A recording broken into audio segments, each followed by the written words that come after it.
Bonjour et bienvenue dans cette troisième et dernière capsule qui portera sur les stratégies pour réduire votre consommation d'écran. Alors, nous présenterons des stratégies qui sont simples mais efficaces et que mes collègues et moi avons testées pour vous. Donc, dans un premier temps, il va falloir prendre conscience de la problématique. Alors, il suffit d'aller regarder le temps d'écran en moyenne qu'on passe. Alors, il existe l'option dans vos téléphones, dans l'option réglage, puis temps d'écran. Vous pouvez voir votre moyenne quotidienne et ensuite même par semaine et dans le mois.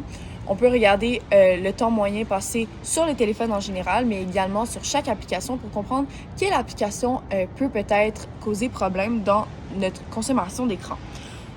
Ensuite, on va devoir se fixer des objectifs. Alors encore là, on peut se fixer des objectifs pour le temps d'écran en général ou encore le temps d'écran par application. Il faut que ça soit un objectif qui est réaliste pour nous motiver à changer réellement nos comportements. Pour ce qui est des astuces concrètes pour venir diminuer et atteindre l'objectif qu'on s'est fixé. Alors, il existe toujours l'option de mettre un temps d'arrêt. Donc, comme vous pouvez voir ici, on a l'option de mettre un temps d'arrêt. On peut mettre un temps d'arrêt pour le temps passé sur notre téléphone général.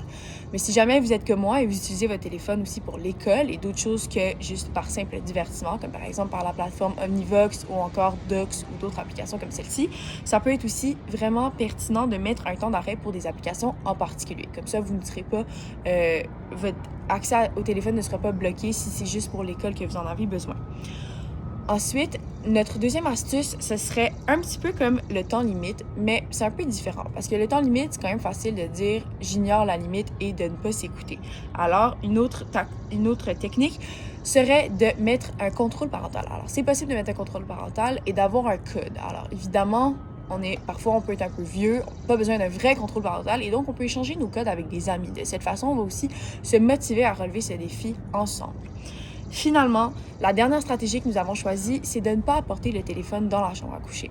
En effet, nous savons que si on utilise le téléphone avant d'aller dormir, premièrement, on a une source de lumière et donc ça va perturber notre sommeil. Et aussi le matin, quand on va se réveiller, on va être plus porté à aller prendre notre téléphone et l'utiliser.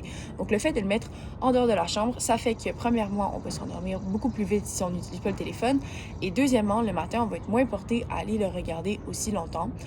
Et donc, ce serait une stratégie vraiment efficace pour réduire notre consommation d'écran. Alors, c'est ce qui met fin à notre projet.